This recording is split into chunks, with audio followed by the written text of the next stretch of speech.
নমস্কার। ইউটিআই পিএসএ পোর্টাল থেকে যারা প্যান কার্ডের কাজ করতেন, মানে নতুন প্যান কার্ড কারেকশন, এইসব কাজগুলো, তারা প্রত্যেকেই হয়তো জানেন এবার থেকে ইউটিআই পিএসএ পোর্টালে কাজ করতে হলে পুলিশ ভেরিফিকেশন সার্টিফিকেট লাগবে। এবার এই পুলিশ ভেরিফিকেশন সার্টিফিকেটটা জোগাড় করা অনেকটাই কষ্টসাধ্য ব্যাপার। অনেকে এই ঝামেলায় পড়তে চাইছেন না, যার ফলে প্যান কার্ড তৈরি করার কাজও অনেক সাইবার ক্যাফের মালিকরা বন্ধ করে দিচ্ছেন। এবার যারা আমার ভিডিও দেখে নতুন প্যান কার্ড পোর্টালের আইডি নিয়েছিলেন, তারা প্রত্যেকেই এই পোর্টালটির কথা নিশ্চয়ই জানেন। কিভাবে এখান থেকে টাকা লোড করতে হয়, কিভাবে এখান থেকে ইউটিআই প্যান কুপন পারচেজ করতে হয়, প্যান ফাইন্ড কি করে হয়, সবকিছু কিন্তু আমি ডিটেলে বিভিন্ন ভিডিওর মাধ্যমে দেখিয়েছি। তবে আজকের ভিডিওটা তাদের জন্য করছি যারা পুলিশ ভেরিফিকেশন সার্টিফিকেটের জন্য ইউটিআই পিএসএ পোর্টাল থেকে প্যান কার্ডের কাজ করা বন্ধ করে দিচ্ছেন। এখান থেকে যদি আপনারা প্যান কার্ড করেন, তাহলে কিন্তু আপনাদের কোনো রকম পুলিশ ভেরিফিকেশন সার্টিফিকেট লাগবে না। কিভাবে আপনারা প্যান কার্ড করবেন, কিভাবে ফর্ম ফিল আপ করবেন, সেই সমস্ত প্রসেস আজকের এই ভিডিওর মাধ্যমে আমি আপনাদের দেখিয়ে দেবো। এই প্যান কার্ড পোর্টাল আপনারা যদি নিতে চান, তাহলে ডেসক্রিপশনে দেওয়া ফোন নাম্বারে হোয়াটসঅ্যাপ বা কল করতে পারেন। আপনারা ওখান থেকে 100% সাপোর্ট পেয়ে যাবেন। এই ওয়েবসাইটে আসার পর এখানে একটি অপশন দেখতে পাবেন, পেপারলেস প্যান। তবে সবার আগে এখানে আপনাকে অ্যাড মানি করে নিতে হবে, সেই জন্য এখানে এখন 0 আছে। আমি অ্যাড মানি অপশনে ক্লিক করছি। এখানে ক্লিক করার পর আপনাকে কিছু টাকা লোড করতে হবে। আমি আপাতত 200 টাকা এখানে লোড করছি। লোড করার জন্য কিন্তু কোনো রকম এক্সট্রা চার্জ পেমেন্ট করতে হয় না। 200 টাকা এখানে দেওয়ার পর এটা ইনস্টা পেয়ে থাকবে, আর এখানে অ্যাড মানি অপশনে ক্লিক করবেন। অ্যাড মানি অপশনে ক্লিক করার সঙ্গে সঙ্গে আপনার সামনে একটি কিউআর কোড জেনারেট হয়ে চলে আসবে। আপনারা আপনাদের পেমেন্ট অ্যাপ মানে ফোনপে, গুগল পের মাধ্যমে পেমেন্ট করে দিলেই পেমেন্টটা এখানে সাকসেসফুলি ক্লিয়ার হয়ে যাবে। পেমেন্ট সাকসেসফুল হয়ে গেলে এরকম একটা পপ আপ চলে আসবে, এটাকে জাস্ট ওকে করে দেবেন। খেয়াল করে দেখুন এখানে কিন্তু 200 টাকা অ্যাড হয়ে গেছে।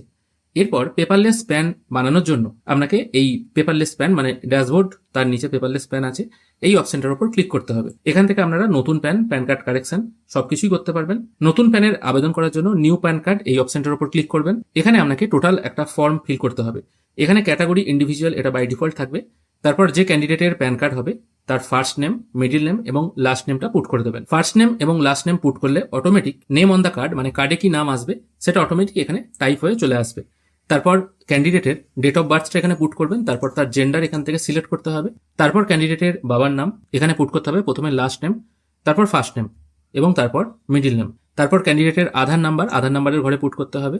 এরপর আধারওয়াইজ কি নাম আছে সেটা অটোমেটিক এই উপরের ঘর থেকে কপি হয়ে নিচে চলে আসবে। তারপর ক্যান্ডিডেটের ফোন নাম্বার ও ইমেল আইডি এখানে পুট করে দিতে হবে। তারপর ক্যান্ডিডেটের টোটাল যে অ্যাড্রেস আছে সেটা এখানে দিতে হবে। অ্যাড্রেসটা কিভাবে দেবেন, ফ্ল্যাট, রুম, ডোর এই জায়গায় কেয়ার অফ দিয়ে ক্যান্ডিডেটের বাবার নাম বা গার্জেনের নাম লিখে দিতে হবে। তারপর ভিলেজ, তারপর পোস্ট, তারপর এরিয়া লোকালিটির জায়গায় তার থানা বা ব্লকের নাম দিয়ে দিতে হবে। তারপর ডিস্ট্রিক্টের জায়গায় তার ডিস্ট্রিক্ট এখানে ম্যানুয়ালি টাইপ করতে হবে। ড্রপডাউন মেনু থেকে সিলেক্ট করার অপশন কিন্তু এখানে পাবেন না।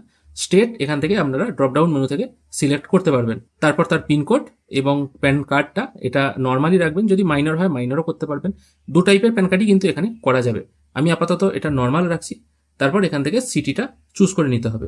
তবে এখান থেকে যদি আপনারা প্যান কার্ড মাইনার করেন, সেক্ষেত্রে এখানে রিপ্রেজেন্টেটিভ অ্যাসিসি হিসাবে কার নাম দিতে চান সেটা দিতে হবে। মাইনার প্যান কার্ড করার ক্ষেত্রে রিপ্রেজেন্টেটিভ অ্যাসিসি হিসাবে আপনি তার বাবা কিংবা মায়ের নাম রাখতে পারেন। এখানে তার বাবার নাম সিলেক্ট করলেন, প্রথমে শ্রী দিলেন, তারপর তার বাবার সারনেম, ফার্স্ট নেম এবং মিডিল নেম বসিয়ে দিলেন, এবং তার বাবার টোটাল অ্যাড্রেস যেটা আছে ভিলেজ, পোস্ট এই ওয়াইজ বসিয়ে দিতে পারেন। অথবা তার মায়ের নাম দিতে পারেন, অথবা গার্জেন হিসাবে যার নামটা রাখতে চাইছেন সেটা দিতে পারেন। মাইনার প্যান কার্ডে শুধুমাত্র এইটুকুই এক্সট্রা ফিল করতে হয়, বাদবাকি কিন্তু মোটামুটি নর্মাল প্যানের মতনই থাকে। এখানে সবকিছু ফিল হয়ে গেলে তারপর proof of identity, proof of address ও প্রুফ অফ ডিওবি হিসাবে আপনাকে আধার কার্ডই রাখতে হবে। এবং তারপর আপনাকে কিছু কিছু জিনিস এখানে আপলোড করতে হবে। সেটা হলো আধার কার্ডের বোথ সাইড 200 DPI এ, ফটো আপলোড করতে হবে 200 DPI এ, এবং সিগনেচার আপলোড করতে হবে 600 DPI এ। ফটো এবং সিগনেচার আপনাকে আলাদা করে ক্রপ করে আপলোড করতে হবে। এবং প্যান কার্ড মোড যেটা আছে সেটা ফিজিক্যাল অ্যান্ড ই প্যান রাখবেন। ফিজিক্যাল অ্যান্ড ই প্যান রাখার পর এখানে দেখতে পাবেন একটা আপনাকে চার্জ করা হচ্ছে 120 টাকা। এই চার্জটা 120 টাকা আপনারা বলতে পারেন হয়তো একটু বেশি হচ্ছে। বেশি হওয়ার কারণটা হলো এখানে আপনাকে কোনো জায়গায় ডকুমেন্ট পাঠানোর ঝামেলা নেই। জাস্ট এখানে একটা বেসিক ফর্ম আপনারা ফিল করে দিলেন এবং আধার কার্ড, ফটো আপলোড করে দিলেন। বাদবাকি টোটাল কাজটা ব্যাকএন্ড থেকে হয়ে যাবে। আপনাকে কোনো রকম ঝামেলা নেওয়ার দরকার নেই এবং কোনো রকম ডকুমেন্ট আপনাকে কোনো জায়গায় পাঠাতে হবে না। এবার আপনার কাছে যদি পিএসএ আইডি থাকতো, তাহলে এরকম একটি ম্যানুয়াল ফর্ম ফিল আপ করার পর যে সমস্ত প্যান কার্ডের ডকুমেন্টগুলো আছে সেগুলোকে পিএসএর কলকাতা রিজিয়নাল অফিসে আপনাকে পাঠাতে হতো, এবং সেক্ষেত্রে বাই পোস্ট করার অনেকটা চার্জ লেগে যেত। আর সর্বোপরি তার থেকেও বড় কথা হলো পুলিশ ভেরিফিকেশন সার্টিফিকেট। অনেকে পুলিশ ভেরিফিকেশন সার্টিফিকেটের জন্য কাজ করাই বন্ধ করে দিচ্ছেন, অনেকে কাজ করতে চাইছেন না, বলছেন এই ঝামেলায় যেতে চাইছি না। তাদের পক্ষে এটা কিন্তু অনেকটা সুবিধাজনক ব্যাপার হলো। এখানে সবকিছু ডিটেল ফিল ও আপলোড হয়ে যাওয়ার পর সাবমিট করলে আপনার সামনে এরকম একটি টেম্পোরারি টোকেন নাম্বার চলে আসবে। এখানে আপনার নাম, date of birth, phone number, email ID সবকিছু শো হবে। এটা নিজের কাছে রাখবেন এবং কাস্টমারকেও একটা দিয়ে দিতে পারবেন। আশা করি এই ভিডিওর মাধ্যমে আপনারা বুঝতে পারলেন পুলিশ ভেরিফিকেশন সার্টিফিকেটের ঝামেলায় আপনারা না গিয়ে, কোনো রকম ইউটিআই পোর্টাল সংগ্রহ না করে বা কুপন কেনার ঝামেলা এইসব ব্যাপারে না গিয়ে কি করে আপনারা খুব সহজেই পেপারলেস প্যান কার্ড তৈরি করতে পারবেন। কোথাও কোনো রকম ডকুমেন্ট জমা দেওয়ার কিন্তু প্রয়োজন নেই। আশা করি আপনাদের এই ভিডিওটা ভালো লেগেছে। ইউটিআই পিএসএ পোর্টাল ছাড়াও কি করে প্যান কার্ড তৈরি করতে হয় সেটাও নিশ্চয়ই বুঝতে পেরেছেন। যদি আপনারা এই পোর্টাল নিতে আগ্রহী হন তাহলে ডেসক্রিপশনে দেওয়া ফোন নাম্বারে যোগাযোগ করতে পারেন বা হোয়াটসঅ্যাপ করতে পারেন এবং এই পোর্টালের লিঙ্ক ডেসক্রিপশনে দেওয়া থাকবে। তাই আজকের ভিডিও এখানেই শেষ করছি। ভিডিও দেখার জন্য অসংখ্য ধন্যবাদ। ভালো থাকবেন।